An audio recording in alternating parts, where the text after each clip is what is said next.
Hi, I'm Kaye Dent with Dent Coulson Elder Law, here with an Elder Law Minute for you. These videos are intended to educate you about the elder care journey, which begins earlier in life than you might think. We hope that you find them useful, and if you have further questions, please call us at Dent Coulson Elder Law.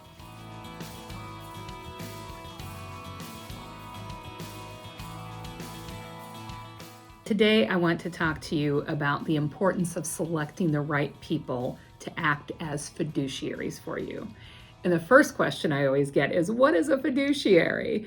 Well, a fiduciary is somebody who you are asking to undertake responsibility for decisions on your behalf. This might be somebody who will act as an agent under power of attorney during your lifetime, or as executor or trustee when you pass away. Might be a successor trustee of a trust during your lifetime. But it's somebody who's going to be entrusted with very important decisions either way. It's really important to select people carefully and not just, well, I'll pick my spouse and then my kids in order, because not all of your children may be up to the task. Maybe your spouse isn't even up to the task anymore.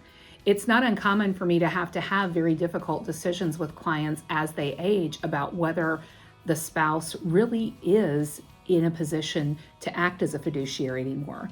Maybe because they are showing signs of dementia, maybe they've already been diagnosed, maybe they're having difficulty otherwise, maybe the spouse has never really handled the decisions in the past, so why would we think that all of a sudden, because the spouse who has been handling everything is disabled, that the other spouse is going to be willing or really emotionally or otherwise able to handle these decisions. And the same goes for the children. There are two types of powers of attorney, for instance. There's property power of attorney or power of attorney for finances, to have somebody make your financial decisions if you're disabled.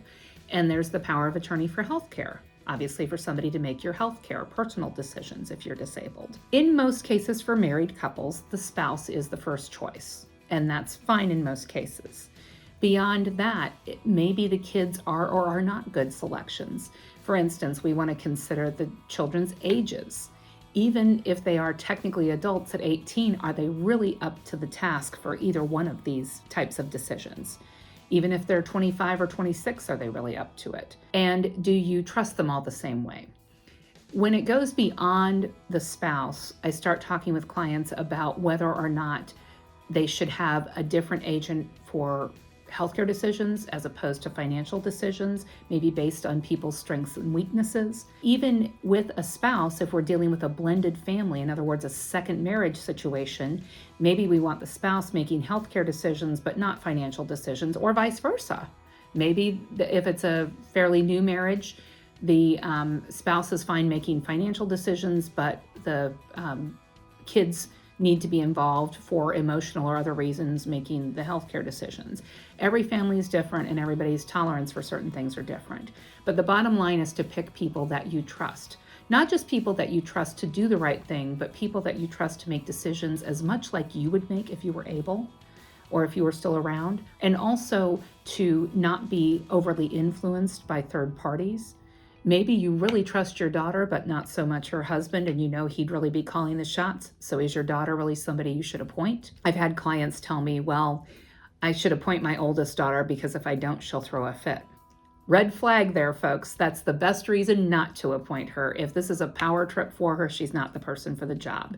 We want somebody who understands that this is a responsibility, not a power. So think carefully about your fiduciaries. If you come to me for a consultation, I'm going to make you think carefully about it, and we're going to have some long and sometimes some difficult decisions about it. But in preparation, if you are in the process of estate planning, you are preparing for a consultation or preparing to come to an attorney to talk about your estate planning decisions, really think about the fiduciaries and pick people who you trust, not just to do the job, but to do it as you would want it to be done, and to do it without influence and without really, hopefully, too much emotion involved. If you need to discuss issues like this further, that's what we're here for at Dent Coulson Elder Law. Please give us a call.